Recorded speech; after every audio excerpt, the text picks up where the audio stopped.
Welcome back, Single Mamas. We're here again with Jenny Paleo, continuing. a podcast on the battle of the exes and our clarity of mind and our boundaries and communication with our ex and communication with our kids. So welcome back, Jenny. We're here and we're going to continue this discussion. We have some more scripture verses. We have some more great examples. And so let's just open up with you sharing what is on your heart right now. Okay, well, we're diving back in. I know in the last session we talked about, just our communication with our ex, kind of creating some of those boundaries, setting up what I call a good fence around our yard, which is something that we need to do, but we also need to teach our children to do it. So today we're going to kind of talk about boundaries for ourselves, how we communicate, but also merging that into how we communicate with our children about our ex, and even encouraging our children to communicate with our ex in a certain way, so that they're communicating with their father or their parent in in a certain way and in a healthy way. So I'm just going to hit the personal boundaries as moms, what we should be kind of keeping our mind set on with those boundaries. And one is to stay very child focused when we're communicating with our ex. The relationship is really continuing because of children that you share. We're just trying to navigate this now, as you're separating that relationship, whereas it was somebody that you shared a lot of emotion with, you shared, the innermost parts of your world with. And so setting up healthy boundaries and creating that now is really, really important, so that everybody can emotionally be very healthy and you don't get pulled into an emotional situation or back into that relationship in an emotional way, when you don't mean to or you don't intend to. Sometimes we can get caught up in our emotions. So stay very child focused. Keep any discussion about the kids, don't just text to talk about the show that you just watched, or the thing that you just saw on TV that you thought they might think is funny, or try to keep it just very much just, this is what we're needing to discuss about the kids, this is what their needs are, this is when the visit's going to take place, that sort of thing. Keep it very professional. This is the time that I can be there, this is the location, this is the, and if you need to, obviously there's going to be times where you have to bend on that a little bit, communicate well, but also be able to say, no, I'm unable to do that. Like, don't run yourself into the ground, bending over backwards because they're manipulating or gaslighting you. And if you missed that session, go back to the one that we just did and listen to that first, because you definitely need to identify some of those communication issues when you're communicating with your ex. If there's gaslighting or manipulation, you need to be aware of that, and be able to identify that. So we talk about stay child focused, stay professional, limit your emotional sharing and how much emotion that you provide about a certain thing. And then one thing that I highly recommend, especially if you're dealing with a gaslighting situation or a manipulator, stick to texting or emails. Sometimes even emails are even better, because you eliminate the reactionary text, of a quick jab or a quick response, or even that expectation to respond right away. Sometimes in a text, people think, oh, I sent a text an hour ago, I should have gotten a response by now. I also made sure I stick to texting predominantly, but I didn't put that expectation on myself to respond right away. Sometimes, especially early on, because my emotions were so heightened and I didn't trust my emotions, I was learning to trust in the Lord and even to see things rightly. I would give myself a 24-hour break in between a text that, if it produced some sort of emotion or it required an answer or a real big decision, I would wait 24 hours. And that was just something that I put on myself. They never knew, oh, I'll get back. I never said I'll get back to you in 24 hours. I just delayed it, and just waited, and sometimes would seek the counsel of a friend, somebody that I could trust that would look at it objectively and be able to. I had a friend that actually, is able to recognize that gaslighting and manipulation very, very well. And so I would send it to them and say, hey, can you help me just decipher this or discern this? And am I receiving this in the right way? Am I seeing this clearly? And that was huge. I deal with the, well, maybe I'm just crazy, maybe I'm perceiving this the wrong way, all of these, self-doubt things that are an issue. And so I need someone else to validate, yes, this is not a healthy way of communicating. This would be a good response to this, to shut this down. And sometimes you need to invite a friend into the process that's good at doing that, that's also not going to be somebody that provokes emotion. If you have somebody that's like, oh gosh, I can't believe they're doing that again, and they're just stirring up all of those feelings, they're not the person for this. You need somebody that's very objective, very is just going to look at it from an outside perspective. It may be a counselor. Somebody that's not emotionally involved in the situation. Yeah, and that could be the worst person sometimes because they're emotionally involved. Yes. So sometimes your friend could be a little too close for comfort. But if you're seeing a counselor, this is a great thing to bring before them in them helping you to learn healthy communication styles and develop healthy boundaries for yourself. I highly recommend counselors. They're great. This is a perfect. I think it's really important too, because when you text and email, the good part is you're not getting that emotional involvement, but the other side is you're not getting the emotion. You could read it completely wrong. And so having somebody else, you might be like quickly judging this, like, oh, they're doing this. And maybe that's not at all their intention. So we can overreact sometimes when we don't have the verbal conversation. So if you're texting and emailing, you have to keep that in mind as well, is to keep an open mind. Don't just quickly judge everything that comes through. Having that other person is a good idea, because we can misread things. We've done it and other people have done it. Yeah, and that comes from our perspective, our perception, our what we're filling our mind and heart with. Again, I'm going to throw out Psalm 19:14. May the words of my mouth and the meditation of my heart be pleasing to you, O Lord, my rock and my redeemer. Just slipping that verse in there. What we say comes out of what we meditate on and what we are thinking. So if we're thinking negative things, Philippians 4:8 was one I mentioned, early on in this series, about, whatsoever things are lovely, whatsoever things are true, whatsoever things are good report, what we put our mind on is typically going to help us see things. If we're seeing things from a positive perspective, we're going to see things more in a positive light in most situations, or be able to find the silver lining. If we're constantly focused on the negative or assuming the worst, yes, we're always going to see the worst thing in it. And so again, that helps with keeping the conversation professional and child focused. If you're keeping it professional, it's very easy for you just to respond in a professional manner and not allow your emotion to get caught up in it. Even if they're trying to say, well, you didn't do this, that, and the other, you can just respond professionally. Well, this is what I'm able to do. This is when I can be there. And this is what needs to happen for this child, for this to work out, and keep it very basic. And I think the fewer words we use, the better. I think we can get too into explaining everything under the sun. And number one, they don't care. And right. Number two, you're putting too much out there. And just keep it short and to the point. And I know you've got some scriptures. I want to share a couple too, because I think they're really important. And I like Proverbs 10:19. When there are many words, wrongdoing is unavoidable, but the one who strains his lips is wise.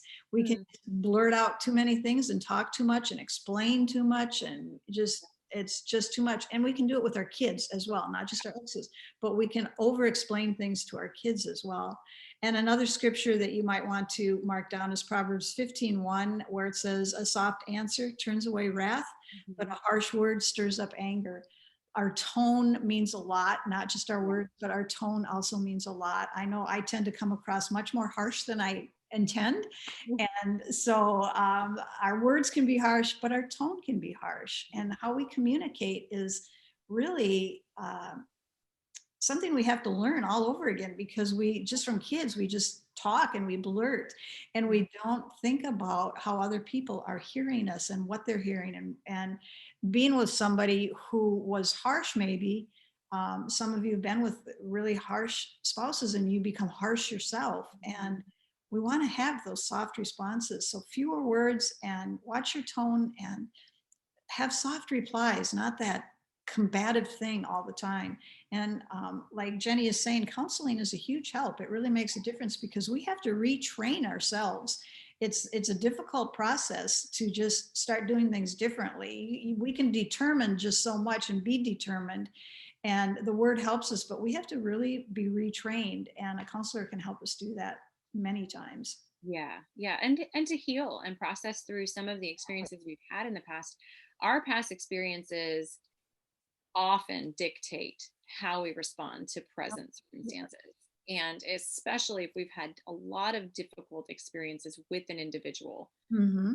we might be responding out of that place, out of that wound, out of that hurt.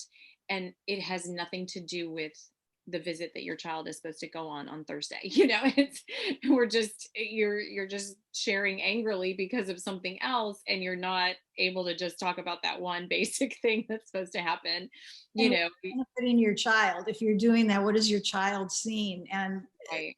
we don't want to put our kids in the middle of conflict. This is not their fault. Whatever fell apart in the marriage is not the child's fault. Even if your child had issues that caused stress and maybe caused separation in the marriage, that's not the child's fault. It's either the immaturity or the inability to handle life situations, and it's not the child's fault. But regardless, even in everyday life, kids already feel that it's their fault. And to put them in the middle of arguments and have them hear you saying harsh things about their dad, none of those things will benefit you. None of them will benefit the child. We want to keep our kids happy and in a safe place and with a healthy relationship.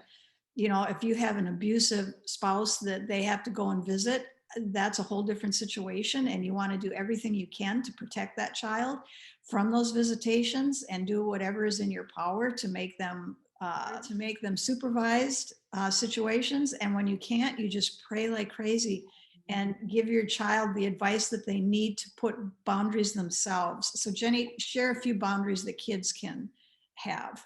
Sure.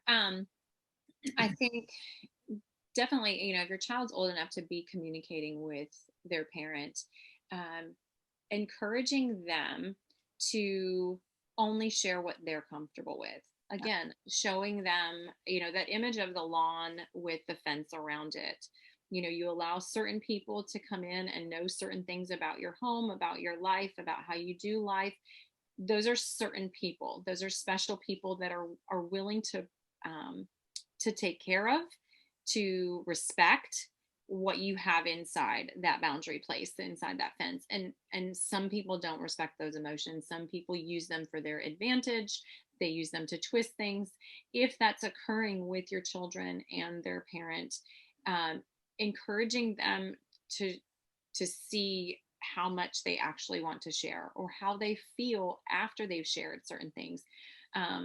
Sometimes it's the kid shares, well, I don't want to visit because of this, that, and the other. Or when I visit, you're at work the whole time and I'm stuck with so and so. Or when I visit, I'm sleeping on the floor and I don't have a comfortable place to stay. And this is how it makes me feel. Encourage them to share those things that are bothering them. But sometimes it will be met with, I don't care. Yeah. And that's really, really hard. And for a child to figure out and help them to figure out what to share and when, and how it could be, just prepare them that it could be met with an acceptance or an understanding or a help in that situation. And there are other times where that is just going to be ignored or avoided, or almost putting down those emotions. Just like you could be gaslighted or manipulated in that situation, sometimes your children are.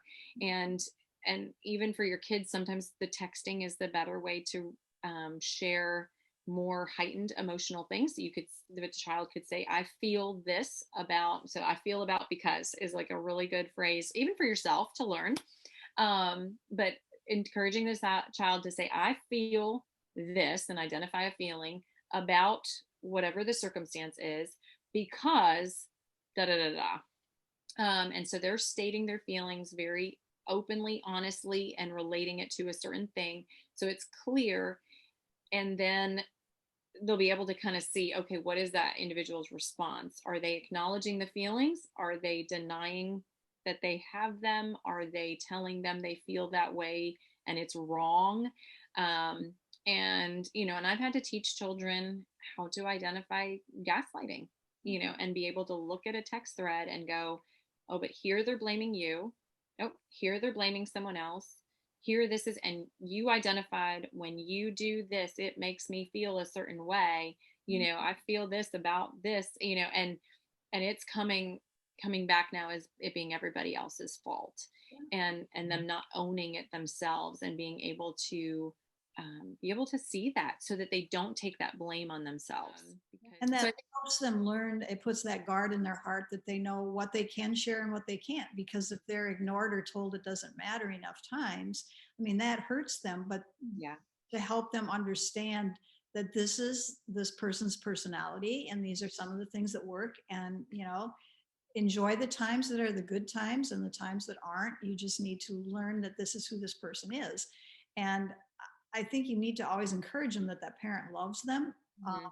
They just don't know how to love them in a healthy way. And Right. you want to teach them what a healthy love is, and just say, I want you to know what healthy love looks like. And that isn't really putting the other person down, but it's saying, you don't make somebody feel guilty. You don't, Mhm. ignore their feelings and make them feel like they're invalid. But, this is still your parent and they do love you to the best of their ability, but they're missing something that they didn't learn. And we can do it in a way that's not harsh and critical and harmful, because our kids want to be loved by both parents. And Mhm. it's not our job to divide them and make them choose or make them love one parent more than another and all of that, because that's just manipulation as well. Right. And Right. so we can teach our kids boundaries without having to make their parent look like they're a bad person. And Right.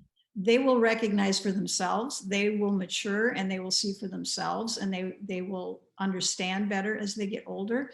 So we Mhm. just need to be wise with some of the words that we use, but again, to teach them and teach them the boundaries and know what works and what they can do, and things that just they aren't going to listen to, and that's just the way it is. And they need to learn that. I want to share a couple of websites that talk about communication. And again, I don't endorse any of these. I know some of them are really good, but they have some real good articles for us. And that's what we look for, is resources that will help you. And one of them is singleandparenting.org. And they have, if you search conflict resolution, they have some really good articles on conflict resolution that might help you. And familylife.com, they have a lot of articles on blended families, but a lot of our situations, even if it isn't a blended family that your kids are going into, but they might be going into a blended family situation. And so it's got some really great topics for that, but it helps you as a parent. It has really great articles on there. There's one that's, if you look up parenting advice articles, when you do your search, it has some real good articles that might help you with some of these discussions with your kids. And then there's another one, again, that's a coach, and I think she might be in England, and I don't know anything about her, so I'm not endorsing her coaching. But the name is claireblackcoaching.com. And she has a blog on top tips for handling a challenging ex, taking back your power. And it's a great article because we really lose our power when we come under the domination of somebody else. And it's not like I want to be powerful and dominate. It's just taking back your power as a mom and a woman. And I don't have to be controlled by somebody else's behavior. And it's a good article. And I'll put these on our website so that you can see them. If you go to singlemamas.org and go down to the bottom, when we do our blogs, I put the references that we have on there. So you can look it up if you didn't catch the name of them all. But there are a number of things that we can do to have our kids have safe boundaries when they have visitations that are difficult. Hopefully everybody doesn't have that. Hopefully we can have responsible parents that just care about the kids. But I know many single moms, the kids are going into difficult visitation circumstances, and we want to protect our kids to the best of our ability. Teach them healthy boundaries, teach them about healthy love, teach Mhm. them the scriptures on how to handle things, and who they are in God's eyes, and keep your kids out of the middle of your arguments with your ex. You know, the battle of the exes shouldn't be the battle of the kids. And they can get caught up in it if we aren't careful. And do your part. You can't control somebody else, but we can only control what we do and how we act and how we react. And I really hope some of these ideas will help you in your communication. Jenny, did you have anything else you wanted to add before we close? Yeah, just a few things is, when communicating about your ex, you can still encourage your children to be honoring, Yes. even when they're speaking truth. Yeah. And you can do the same thing. You can highlight something that is really wrong, and still do it in an honorable way, or and you can speak the truth. The truth is not always pretty, but it's the truth. Yes. And so, even encouraging your child to be able to see those things, and to recognize those things, or to be able to say, I feel this about this, and this is true. This is a hard thing. This is, the person might not be doing the right thing, but you can still be honoring in it, and just encouraging them in that way, highlighting about that other person, what is good. The other thing that I think as moms we have to be careful about with communication is we don't have to communicate all of our emotions and feelings with our kids. Sometimes we make them our emotional partner and think that they need to know everything that is going on inside of us. And especially if we get frustrated with their dad and our ex with situations, we don't need to share those with our kids. We don't need to put our burdens on them. That goes for a lot of things, your financial worries, you have to move worries, all of those things don't need to be shared with your kids. They're kids. They should be able to be kids. They shouldn't have to stress over those things. But when you're getting frustrated with your ex, really try to guard your mouth that you're not sharing those frustrations with your kids. Let them love their dad. Let them see his good side. They'll pick up on the other side soon enough. And when you've got a difficult ex, and just think about what you're saying. Think about the words that you're speaking. Are they bringing life to your child, or are they bringing stress and worry and anxiety or division? Speak words of life to your kids. Don't share those emotions that you're feeling. Well, we could go on forever. There's so many things that we and our kids face in these situations when you're dealing with a difficult ex. And again, we know all exes aren't difficult. There are those that are great, they're very cooperative, they're good with the kids, but there are an awful lot that are very difficult. So we hope that these podcasts have helped you. Be sure to go to our Facebook page, Single Mamas Ministry Facebook page. Join the group. You can have discussions there, ask questions. We'd love to answer your questions that you might have. And we just are so thankful that you are with us. We pray that the Lord blesses you in your relationships with your kids, and that he brings peace to the relationship with that difficult ex. Thank you for being with us again today.